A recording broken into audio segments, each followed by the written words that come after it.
Hello everyone, चलो हिंदी सीखे में आप सबका स्वागत करती मैं विशालाक्षी। हम लोग पढ़ रहे थे समासలో మనం చదువుతున్నది समास देనంటారు।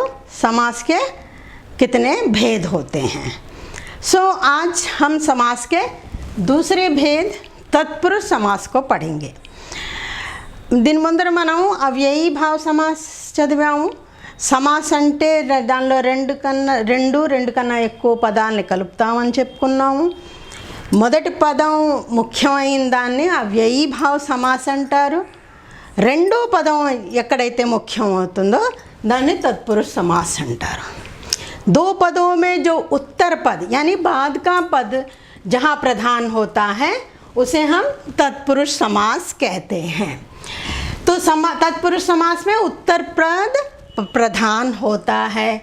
दोनों के पदों के मध्य में जो विभक्ति या कारक चिन्ह लगता है उसका जब वो हट जाता है तो वो समस्त पद बन जाता है। यानी कि तत्पुरुष समास में कारक चिन्ह या विभक्ति वो अंदर रहता है जिसे हम परसर्ग कहते हैं। और कारक आपको याद है, मैंने बताया था कारक 8 प्रकार के होते हैं। तो आज हम फिर से एक बार उसको दोहरा लेते हैं। कर्ता ने, कर्ता का चिन्ह है ने, कर्म को करण से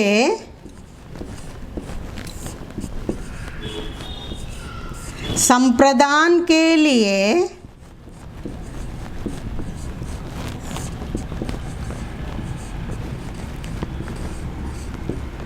अपादान से,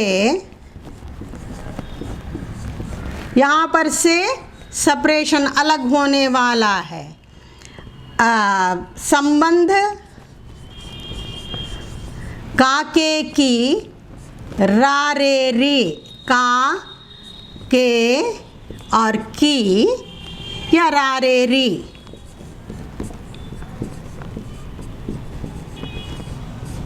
और अधिकरण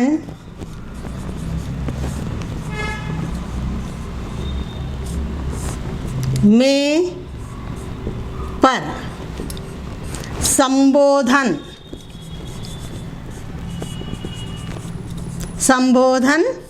है अरे, ये होते हैं कारक चिन्ह, हम लोगों ने पढ़ा था। अब इन कारक चिन्हों में जो तत्पुरुष समास है उसमें क्या होता है, बीच में दो पदों के बीच में लगता है। तो इसमें जो है पहला वाला कर्ता और संबोधन ये नहीं आते हैं। बाकी 6 कर्म को करण से, संप्रदान के लिए, अपादान से, संबंध का के की, अधिकरण में पर, ये 6 से जो बनते हैं उन्हें हम क्या कहते हैं, तत्पुरुष समास कहते हैं। यानी दोनों पदों के बीच में ये विभक्ति चिन्ह रहते हैं। जहाँ विभक्ति चिन्ह जब हम उसको जब समस्त पद बनाते हैं तो उसका लोप हो जाता है। लोप हो जाता है అంటే దాన్ని తీసేస్తారు, దాన్ని తీసేసి రాస్తారు, उसको निकाल दिया जाता है। उसी को हम क्या कहते हैं, तत्पुरुष समास कहते हैं। तो तत्पुरुष का समास में हम शुरू करते हैं कर्म से। कर्म कारक, कर्म कारक का ये हमने कुछ उदाहरण लिखा है, देखिए कर्म कारक का। तो ये कर्म कारक वाले समास हुए यश प्राप्त, यश को प्राप्त। जब विग्रह किया है तो विभक्ति चिन्ह आ जाता है। तो कर्म कारक का चिन्ह है को, तो यश प्राप्त, यश को प्राप्त। ग्राम गत, ग्राम को गति आ गया हुआ। परलोक गमन, परलोक को गमन। काशी गत, काशी को गत। स्वर्ग प्राप्त, स्वर्ग को प्राप्त। कष्ट भोगी, कष्ट को भोगने वाला। तो कर्म कारक में क्या आएगा, को आता है. అదనమాట. కో అనేది వచ్చినప్పుడు మనం దాన్ని ఏం రాస్తాం, तत्पुरुष समास कर्म कारक. इस तरह से कर्म कारक तत्पुरुष समास అని మనం దాన్ని పూర్తిగా ఎగ్జామ్లో రాయాలి.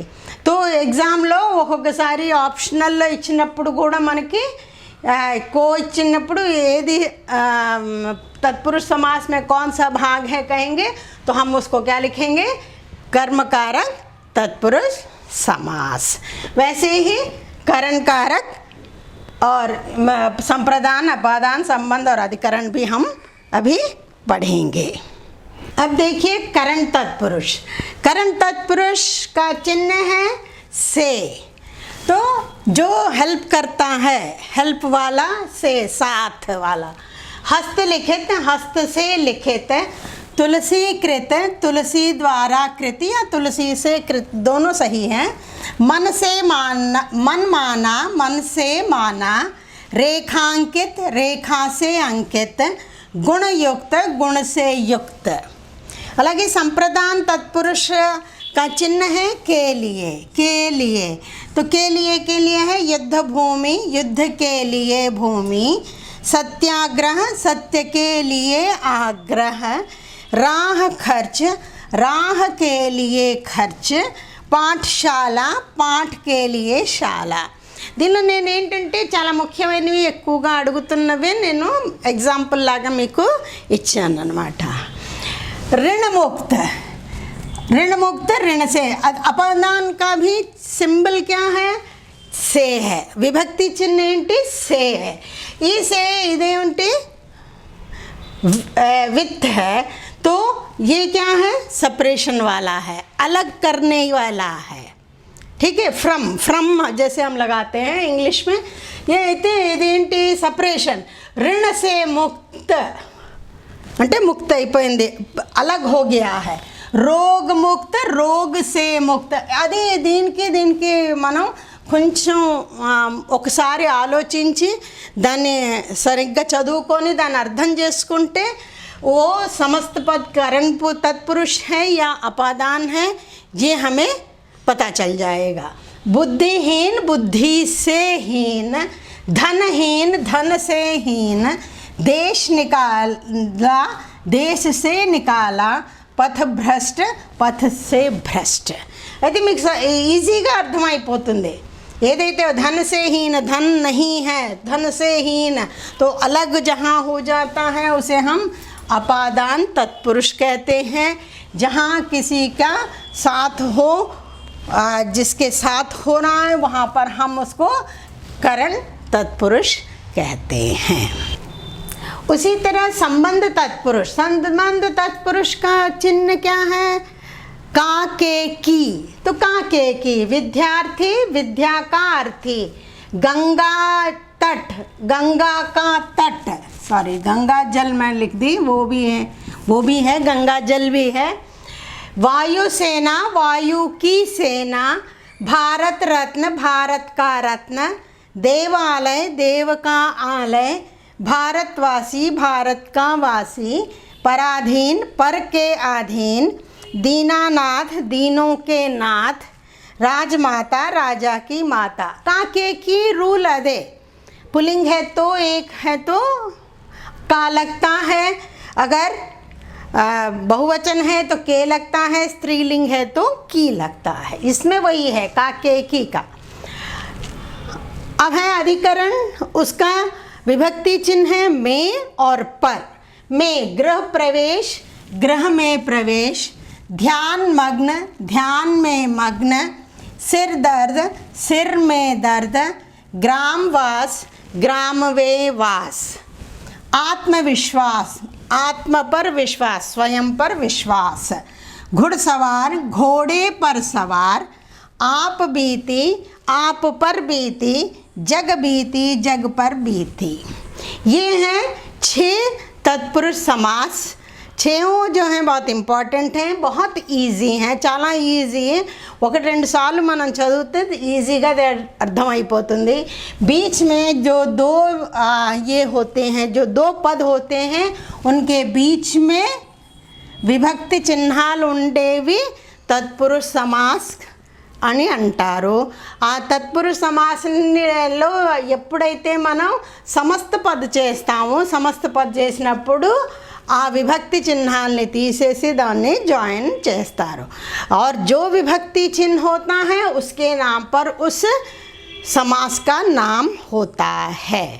ये बहुत ज़रूरी है. आप इसको अच्छी तरह से पढ़िए, उसे थोड़ा सा प्रैक्टिस कीजिए. आज के लिए बस इतना ही. अगर आपको मेरे वीडियोस पसंद आते हैं उसे लाइक कीजिए, शेयर कीजिए, बहुत लोगों को शेयर कीजिए ताकि सब लोग इसका फ़ायदा उठा सकें. और अगर आप अभी तक आपने सब्सक्राइब नहीं किया तो सब्सक्राइब कीजिए और बेल आइकन को दबाना मत भूलिए ताकि नोटिफिकेशन आपके पास तुरंत पहुंच सके. धन्यवाद.